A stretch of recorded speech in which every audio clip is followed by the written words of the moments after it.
لہذا ارشاد رب العزت ہو رہا ہے یا ایھا الذین آمنوا، اے صاحبان ایمان، اتقوا اللہ، تقوی پروردگار اختیار کرو، وابتغوا الیہ الوسیلہ، یہ آیہ کریمہ سورہ مبارکہ مائدہ کی 35ویں آیت، وجاہدوا فی سبیلہ لعلہم تفلحون، اے صاحبان ایمان تقوی پروردگار اختیار کرو اور وسیلہ تلاش کرو اور اللہ کی راہ میں جہاد کرو، شاید کہ تم ان کاموں کے ذریعے سے کامیاب ہو جاؤ۔ آیت پلٹی تو ہمیں آیت اور نظر آئی، یا ایھا الذین آمنوا اطیعوا اللہ واطیعوا الرسول واولی الامر منکم، اے صاحبان ایمان اطاعت پروردگار کرو، رسول اور اولی الامر کی اطاعت کرو۔ بھئی میں اپنے الفاظ کو اور ذرا بہتر کروں، ہمیں جب کمال تک جانا ہے تو یا اللہ تو نام کیوں نہیں بتا دیتا کہ وہ کمال کون ہے؟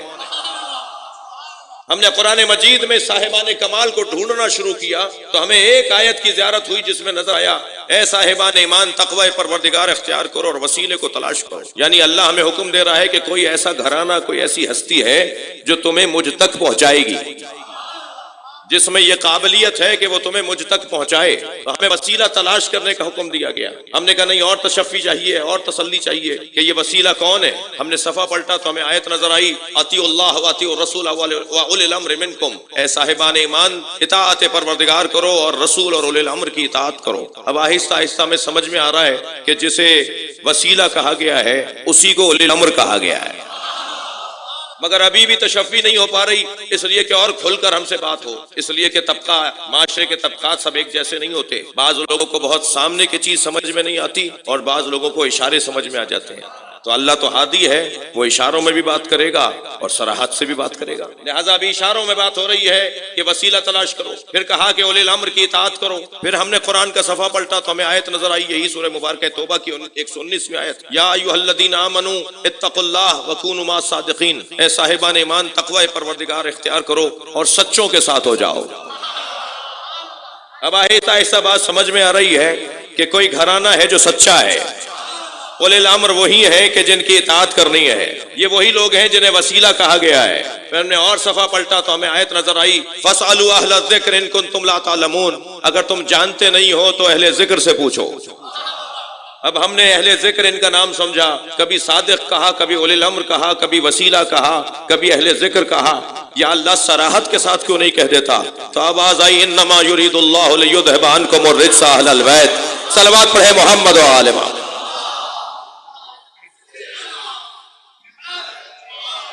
ہم نے اہل بیت کو طہارتیں ہی طہارتیں عطا کی ہیں، کمالات ہی کمالات عطا کی۔ عزیزو، میں اور آپ اللہ کا جتنا شکر ادا کریں کم ہے، اس لیے کہ ہم جس اکیڈمی سے اور جس یونیورسٹی سے وابستہ ہیں، یہ بچوں کے لیے جملہ کہا ہے، جس مکتب سے وابستہ ہیں، جس اسکول سے وابستہ ہیں، جس مدرسے سے جڑے ہوئے ہیں، جس نظام تعلیم و تربیت سے جڑے ہوئے ہیں، اس سے اچھا نظام تعلیم نہیں۔ دنیا کی یونیورسٹیاں دنگ ہیں امام حسین کی عزاداری کے سامنے۔ یہاں کلاس امام بارگاہ میں بیٹھ کر بھی ہوتی ہے اور روڈ پہ چلتے ہوئے بھی ہوتی ہے۔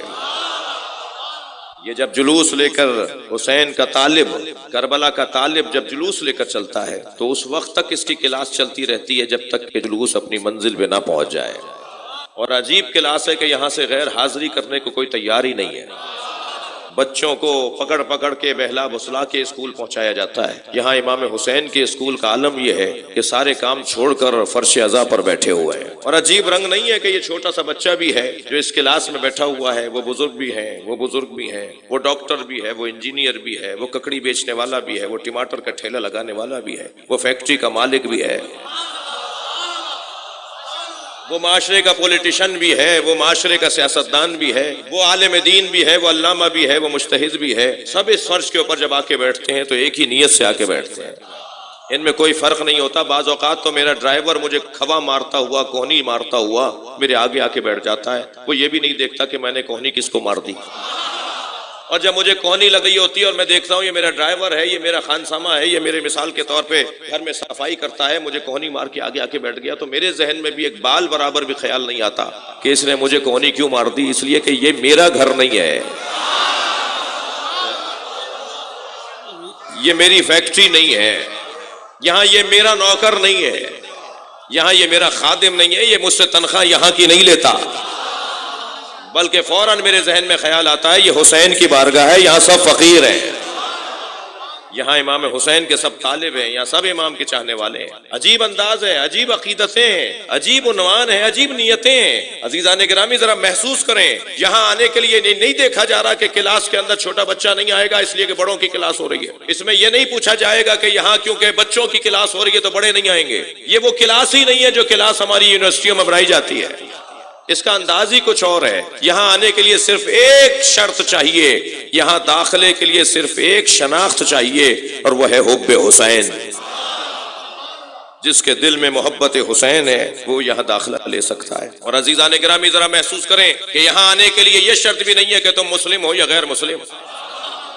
مجھے کوئی حق نہیں پہنچتا کہ میں یہ شرط لگاؤں کہ مسلمان آئیں گے اور غیر مسلم نہیں آئیں گے. جب مسلمان اور غیر مسلم کی کوئی شرط نہیں ہے تو پھر سنی تو ہمارے بھائی ہیں. خبردار، کسی کو حق نہیں پہنچتا کہ اہل سنت کو کسی مرحلے پہ روکے، اس لیے کہ تم امام حسین کی عزاداری کے مالک نہیں ہو. جی، شیعہ امام حسین کی عزاداری کے مالک نہیں ہیں، شیعہ امام حسین کی عزاداری کے نوکر ہیں. جملہ آپ کی سماعتوں کے حوالے کر رہا ہوں. شیعہ امام حسین کی عزاداری کے نوکر ہیں، اور نوکروں کو اپنی اوقات میں رہنا چاہیے،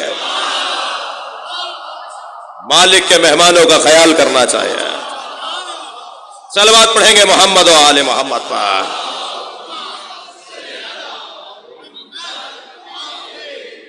کوئی مجھے حق نہیں پہنچتا کہ کسی کے بارے میں منفی خیال کروں. اور جو تبرک میں نے مجلس کے لیے تیار کیا ہے، یہ کیا کارنامہ ہوا کہ میں نے تبرک خود بنایا اور خود کھا لیا، خود کھا لیا، خود بنایا خود کھا لیا. یہ کون سا کارنامہ ہے؟ جو مجلس میں نہیں آئے تھے ان کے گھر بھی بھیج دیجئے، دوسری دفعہ بھیج دیجئے گا، تیسری دفعہ بھیج دیجئے گا. مولانا 6 دفعہ بھیج چکے ہیں، آ نہیں رہے. آپ کا کام ہے دعوت دینا، آپ آذان ولایت دیتے رہیے.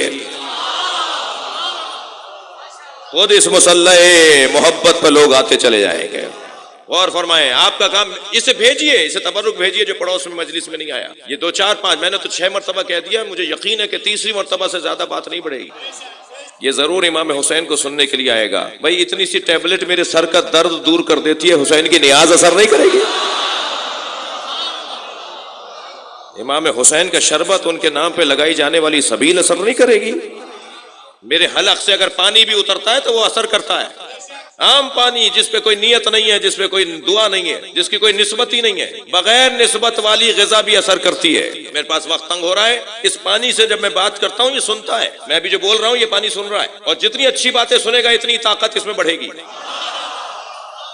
آپ سرچ کیجئے، چائنا میں، جاپان میں، چین میں، خاص طور پہ چین میں پانی سے علاج ہوتا ہے. وہ پانی کو ٹھنڈا کر کے اس کی تاثیر کو ختم نہیں کرتے، پانی کو ویسے ہی رکھتے ہیں جیسا ہوتا ہے. جی آپ ذرا تحقیق کریں، میں تو پڑھ کر اور تحقیق کرنے کے بعد بات کر رہا ہوں. یہ میموری رکھتا ہے، یہ شعور رکھتا ہے، یہ سمجھ رکھتا ہے، یہ سن رہا ہے، یہ بول بھی رہا ہے.